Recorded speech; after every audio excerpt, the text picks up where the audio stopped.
அன்பானவர்களே, அன்பு வணக்கங்கள்.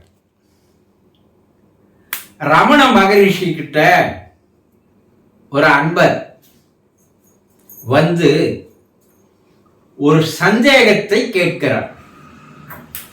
என்ன சந்தேகம்? பகவான், என்னை நான் அறிந்து கொள்ள என் மனமானது அமைதி நிலை பெற நான் எதையெல்லாம் கற்றுக்கொள்ள வேண்டும்? எனக்கு தெளிவாக கூறுங்களேன் என்று அந்த அன்பர் பகவானிடம் கேட்கிறார்.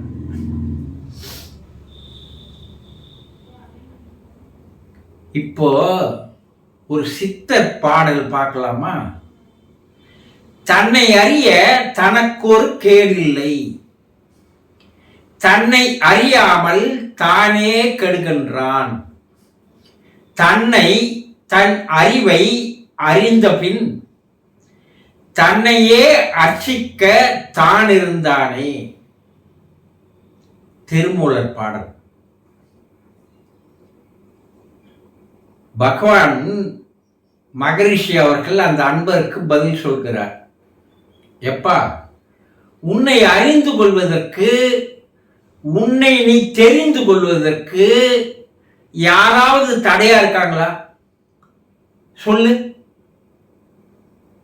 யாரும் உனக்கு தடை போடல. எப்பா, நீ உன்னை அறிஞ்சிக்க, உன்னை தெரிஞ்சுக்க, நீ எதுக்கு பிறந்த, ஏன் பிறந்த, எதுக்கு இந்த பிறவி இறைவன் தந்தான், இதை எப்படி கழிக்கணும், இதையெல்லாம் நீ தெரிந்து கொள்ள யாராவது இதெல்லாம் நீ தெரிஞ்சுக்காத, இதெல்லாம் தவறான வழி அப்படின்னு யாருன்னா வந்து உங்களுக்கு தடை போடுறாங்களா?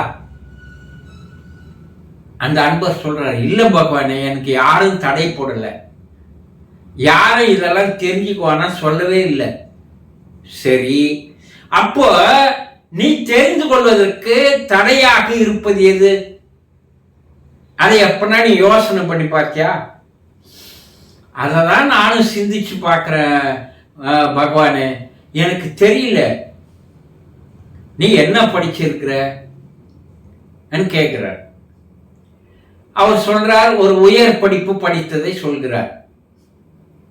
நான் ஒரு IAS படிச்சிருக்கிறேன், நான் கலெக்டருக்கு படிச்சிருக்கிறேன், நான் ஒரு கல்லூரி பேராசிரியருக்கு படிச்சிருக்கிறேன். இப்படி ஏதோ ஒரு உயர் படிப்பை சொல்கிறார். அப்படி சொல்லும்போது ஒரு இருமார்ப்பு அவருடைய பதில்ல தெரியுது. ஏன்னா, நான் உயர்ந்த படிப்பு படித்திருக்கிறேன். பகவான் சொல்றாரு, இதுதான்பா உனக்கு தடையா இருக்கு. நீ இதுவரை கற்றது எல்லாமே உன்னை நீ அறிந்து கொள்வதற்கு தடையாக இருப்பது எது என்றால், நீ இது வரைக்கும் கத்துக்கணும் பாரு, இவை எல்லாம் தான் தடையாக இருக்கின்றன. அப்ப நான் என்ன செய்யட்டும் பகவான்? நீ கற்றதை அனைத்தையும் தூக்கி விசிறி அடி. நீ IAS படிச்சிருக்கலாம், IPS படிச்சிருக்கலாம், IRS படிச்சிருக்கலாம், மருத்துவருக்கு படிச்சிருக்கலாம், பொறியியல் படிச்சிருக்கலாம், ஏதோ ஒரு படிப்பை படிச்சிருப்ப இல்லையா? இந்த படிப்பு எல்லாம் வெளி உலகத்திற்கு பயன்படுமே தவிர, வெளி உலகில் டிராவல் செய்ய பயன்படுமே தவிர, உன்னுடைய அக உலகிற்குள் செல்வதற்கு இவையெல்லாம் தடையாகவே இருக்கும். ஏன்? அது உனக்கு அகங்காரத்தை, ஆணவத்தை, கர்வத்தை, தற்பெருமையை தருகிறது. இந்த அகங்காரம், ஆணவம், கர்வம், தற்பெருமை, சுயநலம், இவை எல்லாமே தான் உன்னை நீ அறிந்து கொள்வதற்கு தடையாக இருக்கிறது. அப்ப நீ எதை கற்க வேண்டும்? அண்ணா, இதுவரைக்கும் நீ கற்றதை அனைத்தையும் மறந்து போக வேண்டும். தூக்கி விசிறி அடி. இவையெல்லாம் எதற்கும் பயன்படாது, வயிற்றுக்கு பயன்படும், வயிறு நிரப்பிக் கொள்வதற்கு பயன்படும், சொத்துக்களை சேர்த்துக் கொள்வதற்கு பயன்படும், அதிகார போதையில் அமர்வதற்கு பயன்படும். இவையெல்லாம் உன்னை நீ அறிந்து கொள்வதற்கு பயன்படவே படாது. நீ என்ன கற்கணும்னா, நான் எதையுமே தெரியாதவன், எதையுமே அறியாதவன், நான் ஒரு பேதை, எனக்கு எதுவும் தெரியாது என்று எப்போது உனக்குள் ஒரு தன்னடக்கம் வருகிறது, அப்பதான் நீ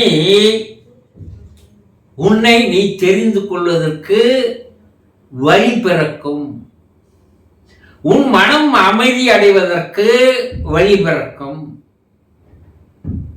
இததான் இயேசு அவர்கள் சொன்னார்.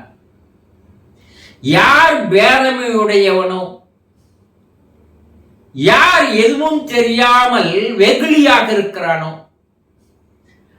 அவன் மட்டும்தான் என்னுடைய ராஜ்யத்திற்குள் வருவதற்கு அனுமதிக்கப்படுவேன் என்று சொன்னார். அப்போ நீங்கள் ஒரு ஆணவத்தோடவோ ஒரு அகங்காரத்தோடவோ நான் படித்தவன், நான் வசதியானவன், நான் பணக்காரன் என்று தற்பெருமை பேசிக்கொண்டு வந்தீர்களேயானால் உங்களால் எதையுமே தெரிந்து கொள்ள முடியாது.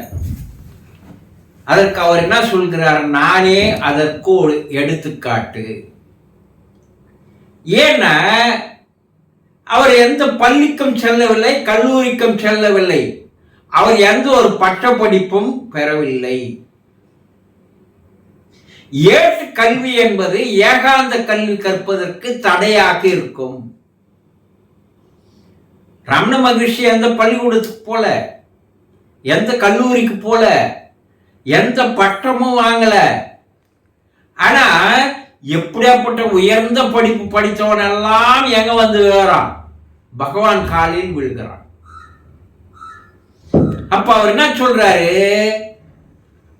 படிப்பறிவு எதற்கும் பயன்படாது, பட்டறிவு மட்டும்தான் உன்னை நீ அறிந்து கொள்வதற்கும் உன் மனம் அமைதி நிலைக்கு வருவதற்கும் ஒத்துழைக்குமே தவிர,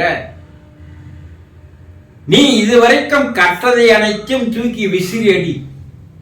நீ கற்க வேண்டியதே இன்னும் கற்கல. நீ கற்க வேண்டியது உன் உள்ளே போவதற்குண்டான வழியை நீ தேட வேண்டும். அது இருண்ட ஒரு உலகம், இருண்ட ஒரு பாதை. அந்த இருண்ட உலகத்திற்குள் உன்னை கைப்பிடித்து அழைத்து செல்வதற்கு ஒரு குரு தேவை. அந்த குரு நீ எதை கற்க வேண்டும் என்பதை கற்றுத் தருவார். ஆக தெளிவாக புரிந்து கொள்ளுங்கள்.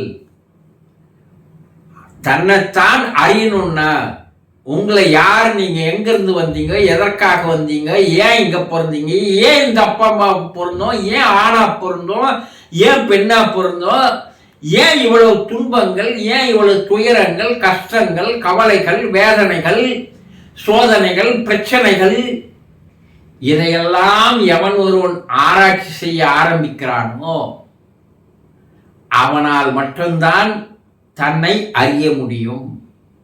எவன் ஒருவன் தன்னை அறிந்து கொள்கிறானோ அவன்தான் தலைவனை, கடவுளை, இறைவனை, ஆண்டவனை, தெய்வத்தை, பரம்பொருளை, பரமசிவத்தை, பரமபிதாவை அறிந்து கொள்ள முடியுமே தவிர, நீ ஆணவத்தோடு, அகங்காரத்தோடு, படோபடத்தோடு, பணக்காரத்தனத்தோடு, கர்வத்தோடு எந்த கோயிலுக்கு போய் எந்த கடவுளை வணங்கினாலும் உனக்கு பைசாவுக்கு பிரயோஜனம் இல்லை, பலன் இல்லை என்பதை தெரிந்து கொள் என்று தெளிவாக அந்த அன்பருக்கு பகவான் அவர்கள் எடுத்து கூறுகிறார். சந்தோஷம்.